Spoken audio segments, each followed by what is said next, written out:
मल्हार राव जी होलकर उज्जैन से महाजी का लश्कर देखकर लौटते हैं और अहिल्याबाई को उसके बारे में बतलाते हैं। उधर नए पेशवा की तख्त नशीनी के मौके पर महाजी के दूत अंबाजी इंगले नजराने और बधाई पेश करते हैं, जिसे राघोबा ये कहते हुए कबूल करने से इनकार कर देते हैं कि महाजी अब सूबेदार नहीं हैं। राघोबा महाजी की सूबेदारी रुकवाने के प्रयास में फड़के को जानको जी के जिंदा होने की अफवाह फैलाने को कहते हैं। तभी विसाजी माने, जो कि जानको जी के कारकुन थे, फड़के से ये कहते हैं कि जानको जी की सिर्फ अफवाह ही नहीं फैलाई जा सकती, बल्कि उन्हें जिंदा भी पेश किया जा सकता है।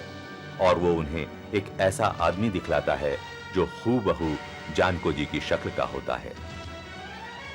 पुणे की अंदरूनी राजनीति का फायदा उठाकर हैदराबाद का निजाम अपनी पूरी फौज के साथ पुणे की ओर चल पड़ता है, जिसे रोकने की जिम्मेदारी माधवराव अपने काका राघोबा को सौंपते हैं। दूसरी तरफ उज्जैन से महाजी और इंदौर से होलकर एक बार फिर से अपने बलबूते पर चौथ वसूल करने निकल पड़ते हैं।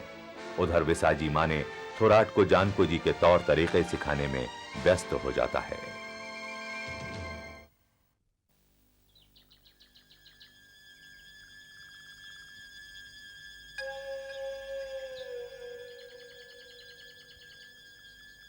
ये उज्जैन है और वो राणोजी सिंधिया की हवेली। जब उज्जैन बाजीराव ने इन्हें दिया तब उन्होंने इसे बनवाया। जानको जी और महाजी यहीं पर बड़े हुए हैं और अब महाजी अपनी मां और अपनी पत्नी के साथ यहीं रहते हैं। उज्जैन दिखा दिया तुम्हें, अब उनके पुश्तैनी गांव श्री गोंदा के बारे में, उनकी हवेली, पग, बाड़े, मंदिर सब याद है ना? बरोबर। सुन लो। खांडोबा कुल देवता, गांव के पास गौड़ नदी, जिसे बरसात में इमली के पेड़ के पास से पार किया जा सकता है। बराबर। हवेली, जिसे तहस नहस किया निजाम हैदराबाद ने। उज्जैन के मंदिर का दरवाजा लाने की कसम खिलाई जानोजी सिंधिया ने। वाह। अब और कुछ, या वो मैं थोड़ा हल्का हुआ हूं? अब देखो, ये मत कहना कि जानको जी पेड़ के पीछे ऐसा नहीं करते थे, क्योंकि मैं जानको जी नहीं हूं। मैं ऐसा ही करता हूं।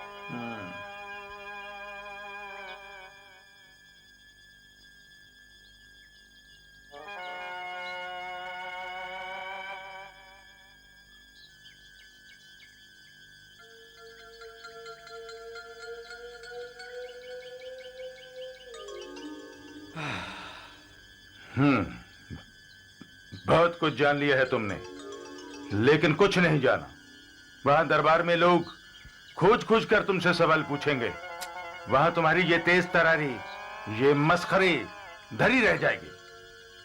मुंह के बल गिरोगे। मैं क्यों गिरूंगा? तुम गिरोगे। बता तुम रहे हो। जो नहीं बताओगे मैं कहां से बताऊंगा? या गलत बताऊं तो तुम बता देना। कह दूंगा, ये मेरे कारकुन से पूछो, मुझसे ज्यादा ये जानता है। कभी कभी तेरी ये हरकतें देखकर जी चाहता है ये काम तू नहीं मैं करता, मगर मेरे कंधे पर तेरी वाली मुंडी नहीं। बरोबर। ऐसा करते हैं कि शिवजी महाराज को बुला लेते हैं। तुम अपने बाएं हाथ पे मिट्टी का शिवलिंग बना लेना और उनसे कहना कि हाथी का सिर काट के जैसे गणेश जी बनाए, वैसे मेरा सिर काट के तुम्हें जानको जी बना दे। फिर देखना तिकली का नाच नचाऊंगा जैसे तूने मुझे नचाया है। कंधा खोलो। क्यों? कंधा खोलो। घाव बनाना है। जानको जी की जहां घाव था तुम्हारे बनाना है, लोगों को दिखाने के लिए। नहीं नहीं नहीं, मेरे हाथ में एक बैल ने सिर मारा था, उसका निशान है, उससे काम चल जाएगा। मारा जाएगा, मरवाएगा, इसी जबान की वजह से आज कह देता हूं।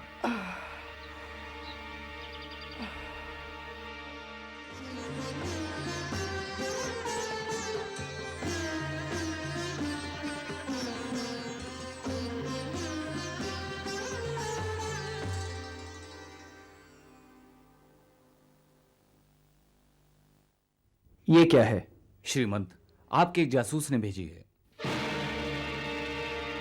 जानको जी जिंदा है? बकवास! उसका सर फिर गया है। आप ऐसे जासूसों पर पैसे जाया करते हैं? आप नए जासूस रखिए। श्रीमंत, जासूस इसीलिए होते हैं कि कोई भी गलत अफवाह फैले तो उसे आप तक पहुंचा दें ताकि आपको खबर रहे। हम ऐसी उल्टी सीधी बातें सुनने के लिए नहीं हैं। श्रीमंत, पानीपत से जो सिपाही लौट रहे हैं या लौटेंगे, तरह तरह की खबर लाएंगे, सच्ची भी झूठी भी। हम मान ले कि जानको जी जिंदा है और उज्जैन जाने के बजाय महाराष्ट्र के दक्कन में मारा मारा फिर रहा है। दिमाग खराब हो गया है। और क्या है? श्रीमंत, लोग खुश हैं कि आप पेशवा बने हैं। और वे चाहते हम उनका सर ऊंचा रखें। पानीपत की हार के बाद। श्रीमंत, हर मराठे की छाती में एक घाव है। आग जल रही है, आग। उसे हम बुझाएंगे, पर नजबुद्दौला और अब्दाली को नहीं, निजाम को नीचा दिखाकर। ये जंग हमें जीतनी है। आप जरूर जीतेंगे श्रीमंत।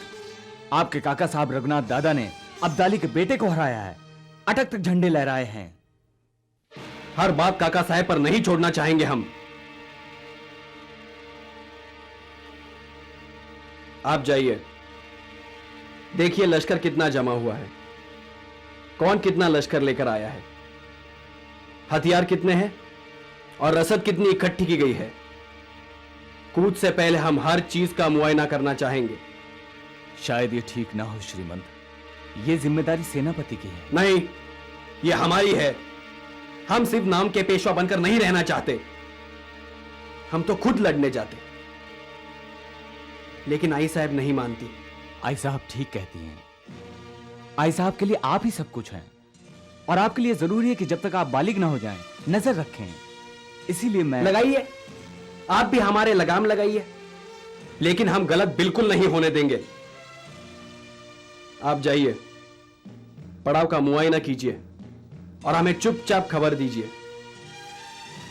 कूच से पहले हम पड़ाव का मुआयना करने खुद जाएंगे। जो आज्ञा श्रीमंत।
अब्बा पुरेंद्र, पहले डेरे के सरदार आप हैं।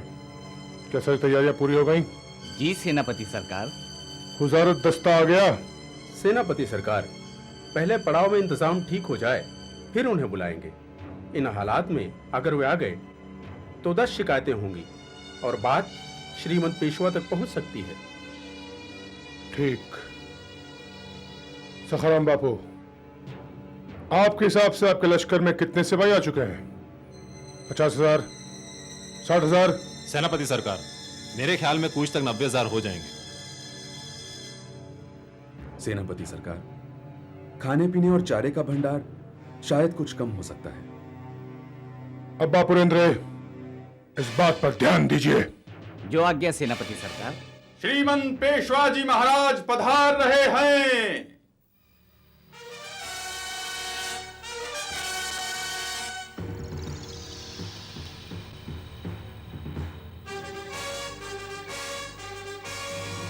बिराजिए।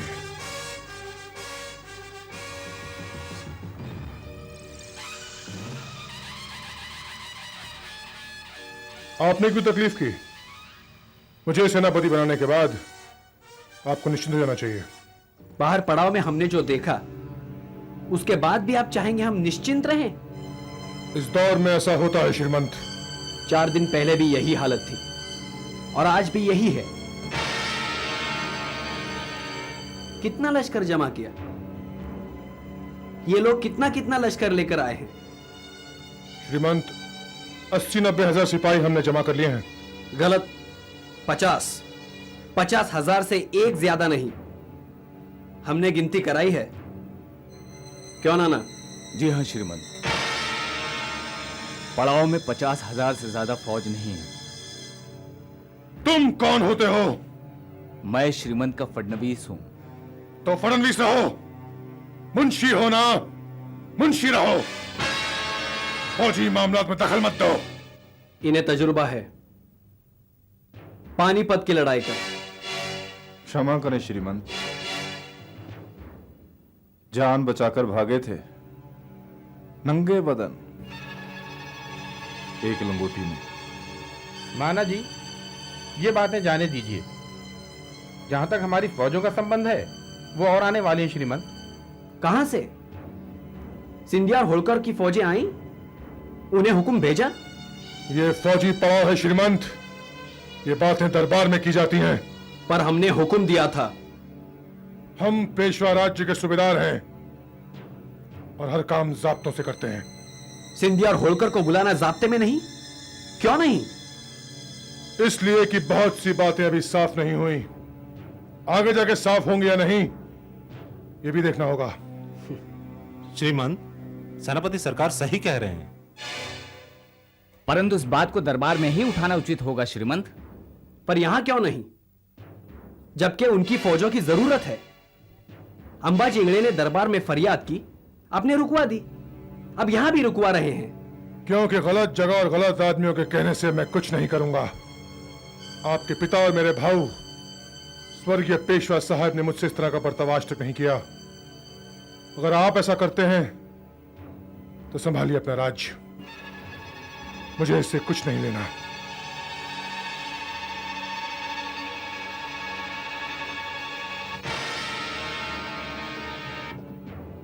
श्रीमंत, रोकिए इन्हें, आपके काका साहब हैं।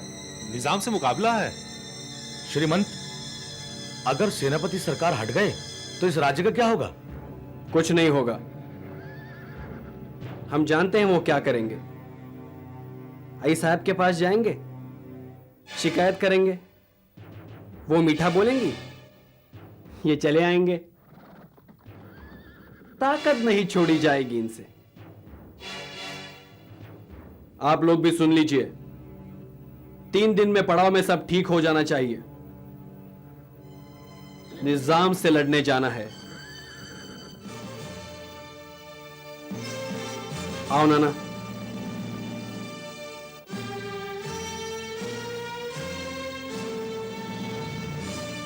ये क्या हो गया? राघोबा दादा चले गए और ये नए पेशवा? होलकर और सिंधिया की बात, इसका क्या मतलब है?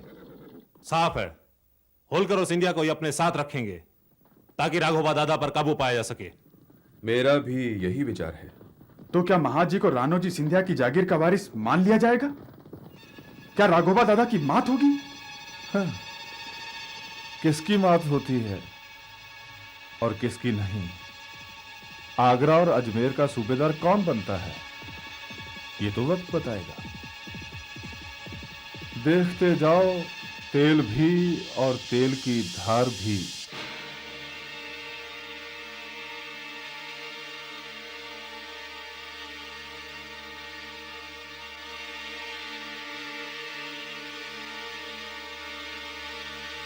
दुर्गाबाई,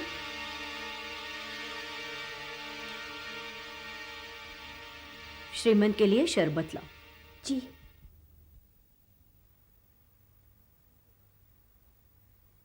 उनके बाद हमारा कौन है? आप छोड़ बैठेंगे अपने भतीजे को उस नादान के कहने पर? कहां समझता है वो मुझे अपना? फडणवीस जैसे सलाहकार जो है उसके पास। जवान है, जवान अच्छे लगते हैं उसे, पर आपके बिना वो चल सकता है? इतना बड़ा राज वो संभाल सकता है? तभी वसीयत लिखाई कि 5 साल तक आप उसकी और राज्य की देखभाल करेंगे। मेरे लिए तो आप ही बड़े हैं। जब वो सदाशिवराव को भेजना चाहते थे तो मैंने नहीं कहा था अब्दाली से आप ही लड़ सकते हैं? कहा था कि नहीं? जी, कहा था।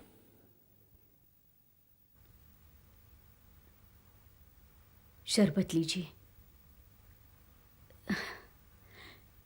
लीजिए ना। दुर्गा भाई जी। भोजन की तैयारी करो। जी अच्छा। श्रीमंत आज यही भोजन करके जाएंगे। जो हुक्म भाई सरकार। आप जी छोटा ना कीजिए। मैं उसे कड़ी चिट्ठी लिखती हूं और आज ही भेजती हूं। लेकिन मेरा जो अपमान हुआ है भाभी सरकार। अपनों का बुरा नहीं मानते। विश्वासराव को देखा था ना आपने, बात बात पर बिगड़ते थे, आपसे भी और उनसे भी। इधर देखिए,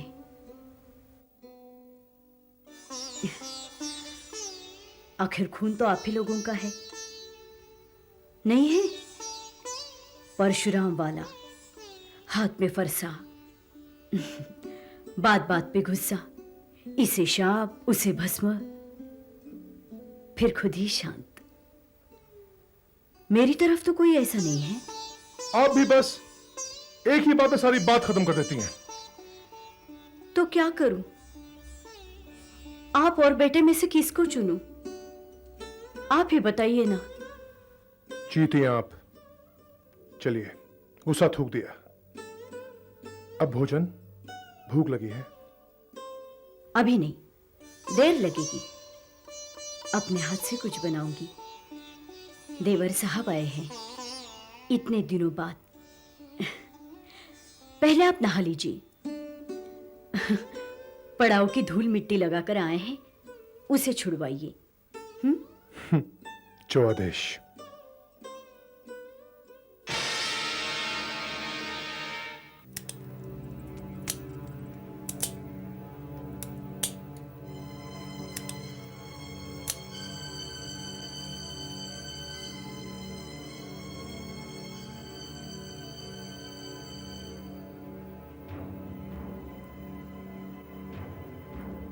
बोल, क्या खबर लाई? भाई सरकार क्या बताऊं, खाना बनाया, अपने अपने हाथ से पंखा झलकर खुद खाना खिलाया और जाते हुए अपने हाथ से पान का बीड़ा भी खिलाया। और क्या कहा? बस मना लिया, कहा माधव तो बच्चा है। अरे एक आध बात उसकी भी मान लीजिए। अरे जितनी समझ आप में है उतनी समझ उसमें कहाँ है देवर जी? और वो हाँ कराए? भाई सरकार, अब औरत कहे, खाना बनाए, पंखा झले, पान का बीड़ा दे। देखो, कान खुले रखो। माधव आए, बात करे, मां से किसी और से, मुझे खबर दो। जी भाई सरकार।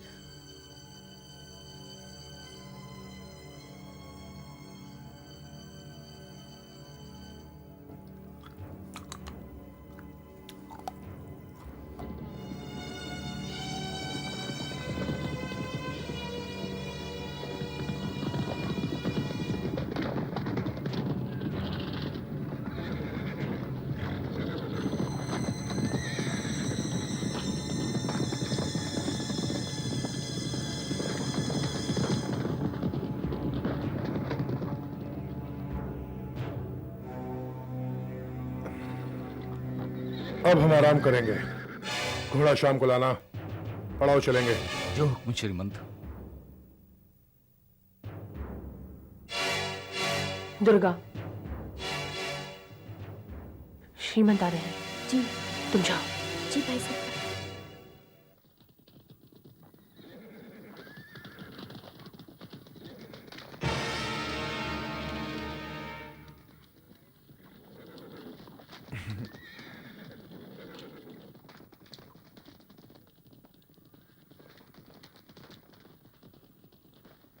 बड़े खुश हैं?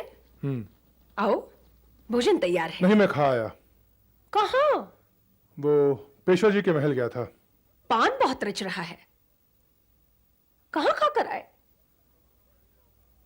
कहाना महल गया था, वहीं खा लिया।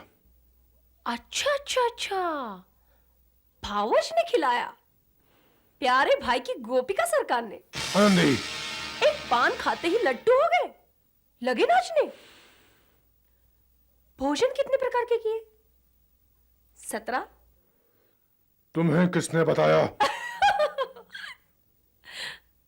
आनंदी हूं मैं, बहुत आनंद देती हूं, चंडिका भी हूं, सबकी खबर रखती हूं। रणछोड़ बन के आए। क्या? उस 16 साल के छोरे से झड़प होते ही भाग गए, रख दिया हथियार, छोड़ दी पेशवा की सुपरदारी। जिसकी मस्से नहीं भीगी, कटाए उसके सामने अपनी मूछे और कर दिया मेरा नाम, काम और अपना रुतबा तमाम। आनंदी, तुम कुछ नहीं जानती।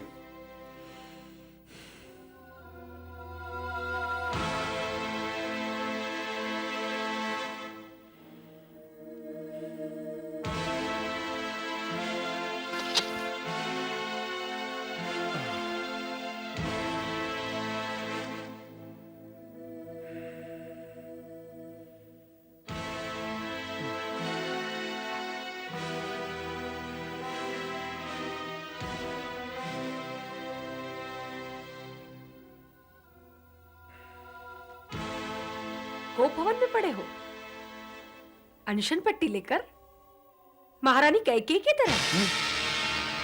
कैकेयी हार कर गोप भवन में नहीं पड़ी थी, रखवा लिए थे राजा दशरथ से गिन गिन के 3 वचन, और तुम एक वचन, एक लड़ाई नहीं जीत सके।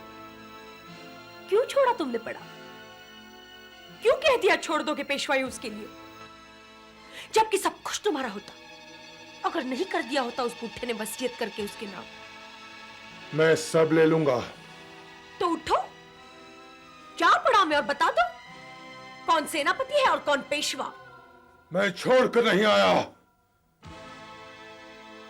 हिलाकर आया हूं उसकी मां को। बता दिया है मैंने उसे कि मराठा राज्य संभालूंगा मैं। ये पान नहीं खिलाया, खिराज दिया है, खिराज मांगा है, अभेदान अपने बच्चे की सलामती का, और लिखा है खत उस मुजोर बेटे को कि आइंदा अपना मुंह अपनी मां की आंचल में छुपा कर रखे, लेकिन मेरे मुंह ना लगे।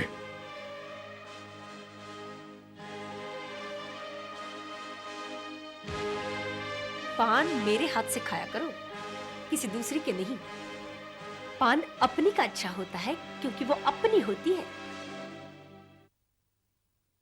लोग जादू टोना करते हैं मीठी बातें करके, माफी मांगकर, बच्चे को बालक और बालक को नादान कहकर, ताकि वो बच्चा रहे, बड़ा हो और बतला ले। याद है उसने विश्वासराव को सदाशिवराव के साथ क्यों भेजा? तीर वो चलाए और कमान बेटे के हाथ में रही। अब भी वो वही खेल खेल रही है। खेल तो मैं खेलूंगा, या तो वो दब कर रहेगा या फिर उसे दबा कर रखूंगा। और वो महाजी, देखता हूं कौन बनाता है उसे वारिस। क्या? चांद को जी तो मर गया, लेकिन मैं उसे जिंदा करके खड़ा करूंगा पेशवा और महाजी के बीच। ये क्या है? एक थो रात महाभारत में शकुनी के पास एक पासा था, मेरे पास भी एक पासा है। कौन है वो? पहले परख लूं, फिर देखना। आवाज, चलो जल्दी करो, जल्दी करो। शाबाश, चलो। कौन? महाराज, होलकर जी महाराज आपके खेमे में आपका इंतजार कर रहे हैं। अच्छा जी, मैं उनसे मिलकर आता हूं। बहुत अच्छा।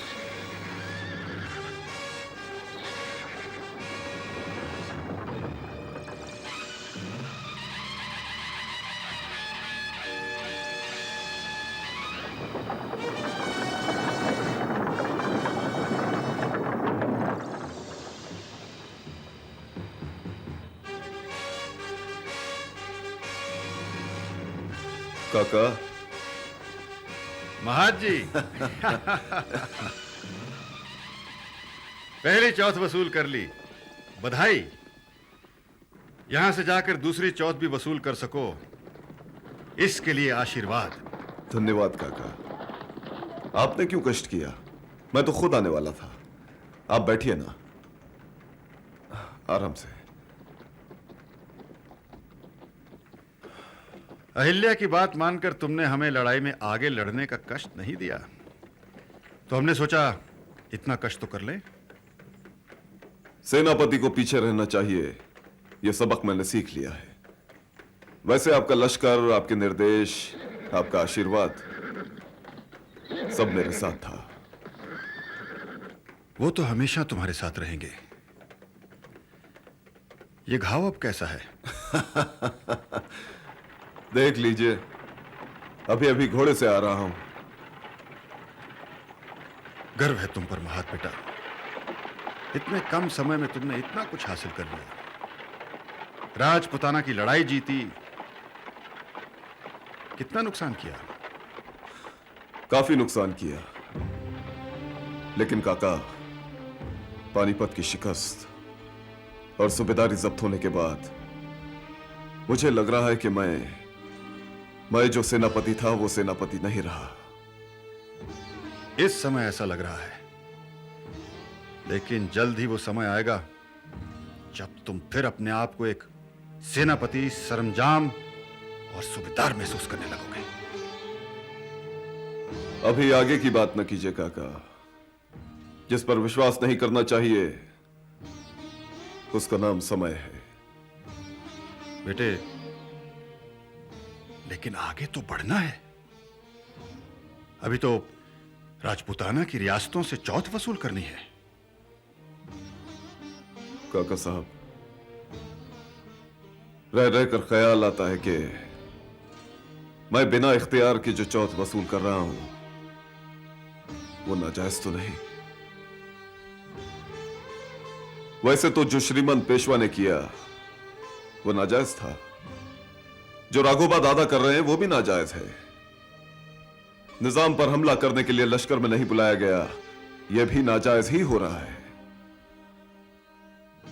लेकिन हम सिंधिया हमेशा पेशवा के वफादार रहे, इसलिए सोचता हूं कहीं मुझसे कोई नाजायज काम ना हो जाए। जो तुम कर रहे हो वो नाजायज नहीं है। तुम तो पेशवा सरकार के लिए चौथ वसूल कर रहे हो और ये साबित कर रहे हो कि उत्तर में भी हमारी ताकत कायम है।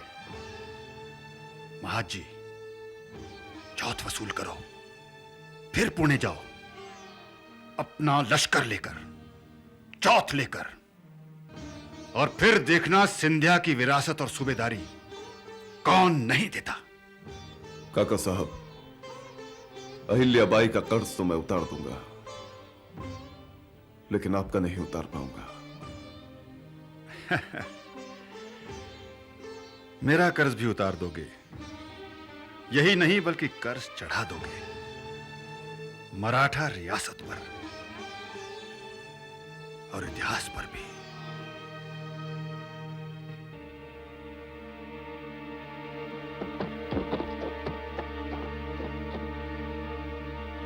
ठहरिए, आपको किससे मिलना है? होलकर जी महाराज की चिट्ठी लाया हूं सूर्यगढ़ से। अहिल्याबाई सरकार से मिलना है। दरवाजा खोलो।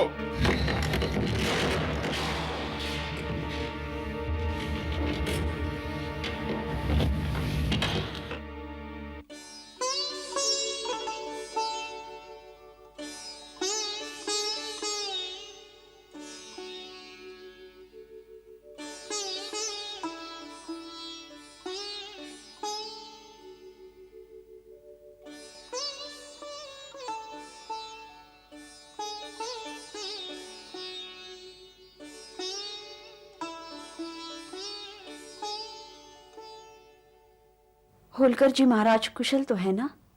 जी भाई सरकार, बिल्कुल ठीक है। सरदार महादजी सिंधिया ने सूर्यगढ़ की लड़ाई जीत ली है। सेनापति महादजी सिंधिया सुरक्षित तो है ना? जी जी ठीक है। क्या छुपा रहे हो? क्या बात है? कुछ नहीं भाई सरकार, महाराज जी ने सब कुछ चिट्ठी में लिख दिया है। नहीं, सेनापति महाजी सिंधिया के बारे में कुछ नहीं लिखा। वो ठीक तो है ना?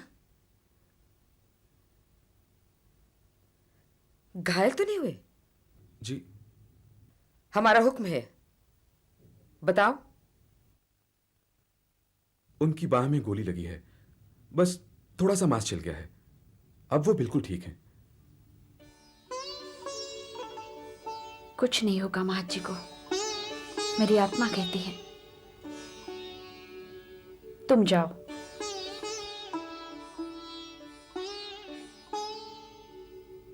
अहिल्या, पता नहीं ये विश्वास कहां से आता है। महाजी को देखा, लगा होलकर महाराज के दाएं हाथ हैं। दोनों मिलकर बहुत बढ़ेंगे, नाम रोशन करेंगे। क्या इसीलिए आपने? हाँ, महाजी को मैंने 5 लाख दिए हैं। जानती हो क्यों दिए हैं? जी? होलकर जी महाराज ने मुझे पूरी पत्नी का दर्जा नहीं दिया, पर प्यार दिया है।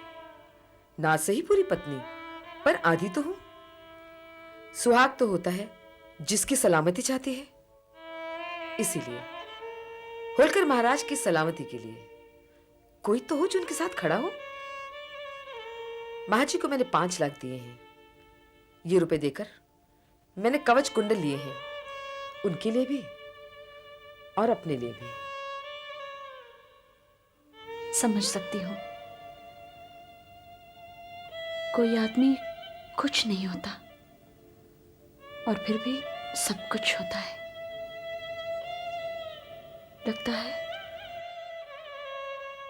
लगता है उसे कुछ ना हो। प्यार का एक रूप राधा का रूप होता है। हम लोग जो ब्याहता नहीं मानी जाती, राधा होती है, रुक्मणी नहीं। राधा ही सही। जीने के लिए क्या ये कम है?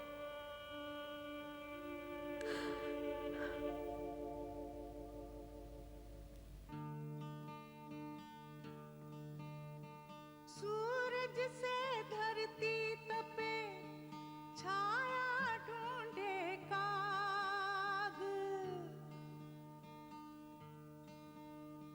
सूरज से धरती तपे, छाया ढूंढे काग। तन के अंदर मन जले, धुआं दिखे न आग। तन के अंदर मन जले, धुआं दिखे न आग।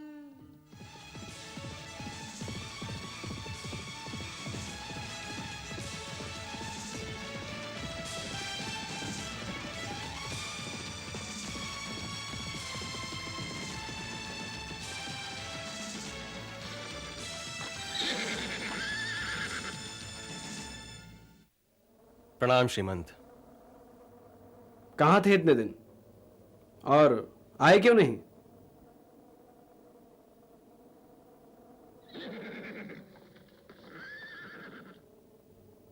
यहां हम आपसे बात कर सकते हैं खुलकर। हम नहीं जानते थे हमारे रघुनाथ काका महात्मा से इतने नाराज हैं। हम जानते हैं कि ज्यादती हुई है और हम उसे खत्म करना चाहते हैं, पर कब कर पाएंगे हम खुद नहीं जानते, और जल्द कर पाएंगे ऐसा भी नहीं लगता, क्योंकि पहले निजाम को रोकना है जो कि चढ़ आया है। फिर ये अफवाह भी फैल रही है कि जानको जी जिंदा है। सरदार जानको जी? पता नहीं असली या नकली, इससे भी निपटना है। पर सुना है महात्मा मुहिम पर जा रहे हैं या जा चुके हैं? श्रीमन मुझे कुछ पता नहीं है, सौगन खा के कहता हूं। मगर मैं सोचता हूं वो ऐसा क्यों करेंगे? कर सकते हैं और करना भी चाहिए। उत्तरी हिंदुस्तान में अपनी ताकत फिर से मनवानी चाहिए, पर कामयाबी के साथ। एक बात और, उन्हें अपना लश्कर लेकर यहां आना होगा। यहां? पुणे? आपके पास? हां, जरूरत पड़ सकती है। निजाम के खिलाफ? नहीं, हमने रघुनाथ काका से कहा था, पर उन्होंने बुलावा नहीं भेजा। अब महात्मा के आने के बाद ही कुछ होगा, इसलिए वो अपना लश्कर लेकर आ जाएं, जल्द से जल्द। हां, और याद दिलाना महात्मा को, उन्हें हमारे साथ घुड़दौड़ का मुकाबला करना होगा, पर्वती पर।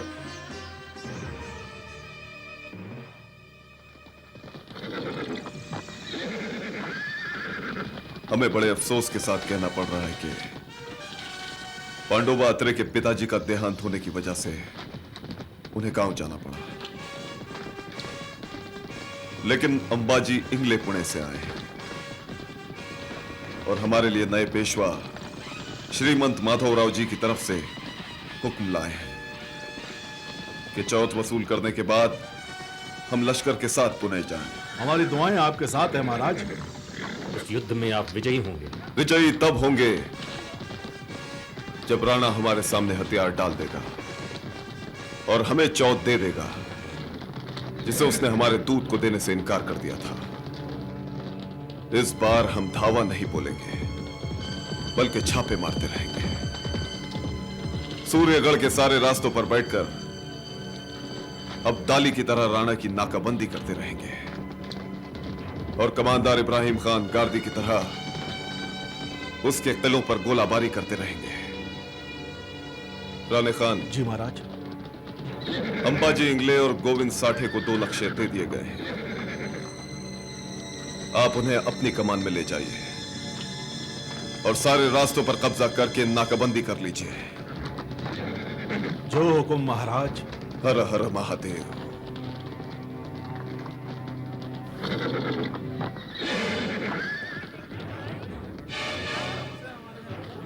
चलो इधर। अरे कहाँ है यहाँ का रास्ता बंद है? आप पीछे हटिए। बोला ना यहाँ का। अरे भाई साहब भैया हमको चले जाने दीजिए। हम गरीब जाने को। अरे बोला नहीं, वहाँ बचाओ। चले पीछे हटिए। जाने दो। किले का रास्ता बंद है, वापस जाओ। अरे क्यों बंद है? नाकाबंदी है। अरे नाकाबंदी है। चलो चलो उधर से चले, उधर चलते, उधर चलते। चले उधर चलते। रास्ता भी बंद है, वापस जाओ। यहाँ से भी बंद कर रहे हैं। कमाल है, मैंने यही कोई बात नहीं है। अरे बोलो जाओ, वापस जाओ। भाई भाई किधर जा रहे?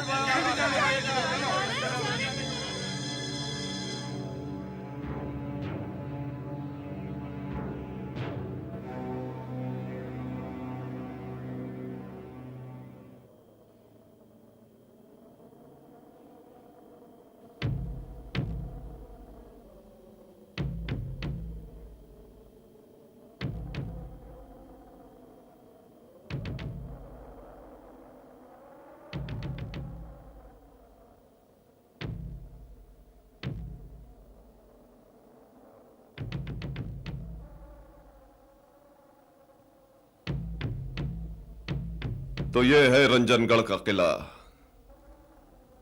लगता है राणा ने हमसे मुकाबला करने के लिए पूरी तैयारी कर ली है।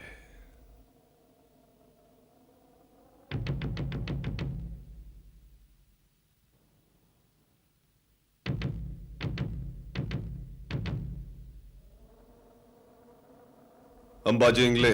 जी सेनापति। आप किले के उस तरफ जाकर नाकाबंदी शुरू कर दीजिए। और राणे खान। जी महाराज।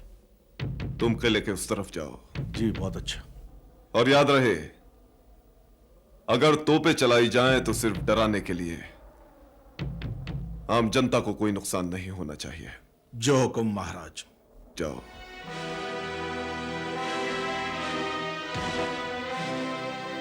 माँ गाड़ी आगे क्यों नहीं जा रही है? पता नहीं क्यों।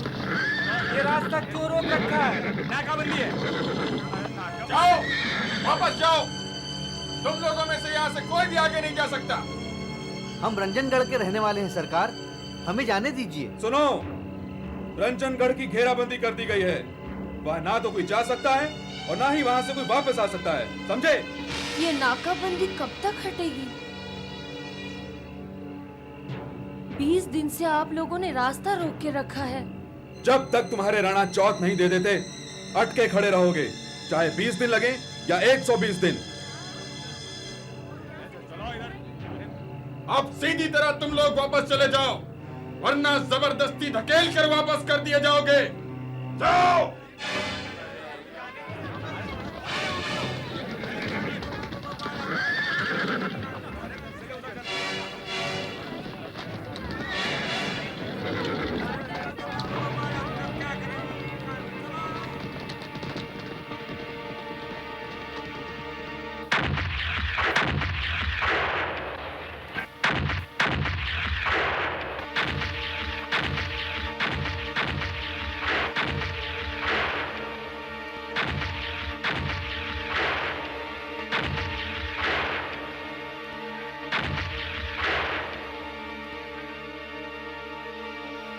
महाजी सिंधिया ने बहुत मोर्चे खोल लिए हैं।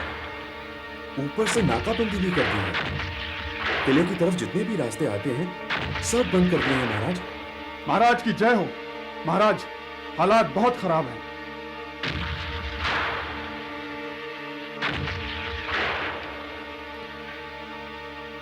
खाने पीने की कमी होती जा रही है, लोग भूखे मर रहे हैं।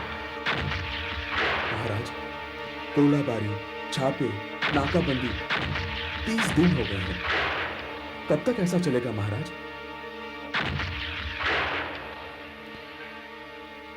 महाराज जी हमसे सिर्फ चौथ मांगते हैं, हमारे इलाके नहीं।